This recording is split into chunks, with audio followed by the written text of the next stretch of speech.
Walk for water ही जी मूळ संकल्पना आम्ही मांडली आहे, त्यामध्ये एक तर महाराष्ट्र हा एकतर कृषीप्रधान महाराष्ट्र आहे.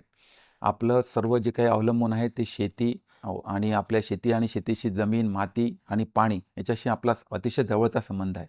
आणि त्याच्यामुळं या माती आणि पाणी या दोन्ही विषयाशी युवक पण जोडले जावे, गावातील सर्व लोकांच्यापर्यंत आपण पोहोचावं, हा मूळ उद्देश ह्या वॉक फॉर वॉटरचा मूळ उद्देश तेवढाच आहे.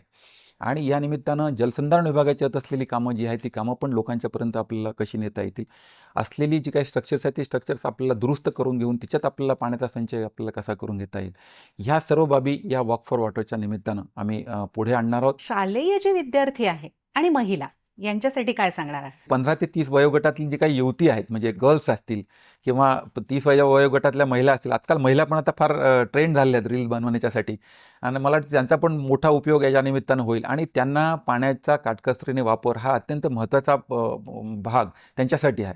कारण तुम्ही बघा, घराघरामध्ये आपण आपल्या घरात जरी आपण बघितलं तरी भांडी धुताना किंवा तुमच्याकडचे कपडे धुताना आपल्याकडे येणाऱ्या ज्या काही महिला असतात किंवा काम करणं, त्याच्यामध्ये खूप पाण्याचा गैरवापर होत राहतो. पाणी सतत वाहत राहतं.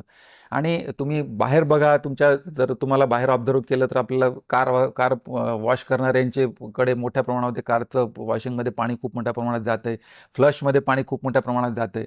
ह्या सगळ्या पाण्याचा जर का आपण विचार केला तर दिस इज म्हणजे एका दृष्टीने पाहिलं तर ही एक क्रिमिनल ॲक्ट आहे, की पाण्याचा अपव्यय टाळणे हा म्हणजे अतिशय भविष्याच्या दृष्टिकोनातून विचार केला तर हा फार मोठा विचार आणि फार मोठ्या याच्यावरती फार बारकाईने विचार होण्याची गरज आहे.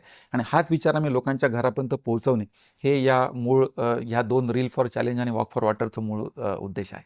हे सगळं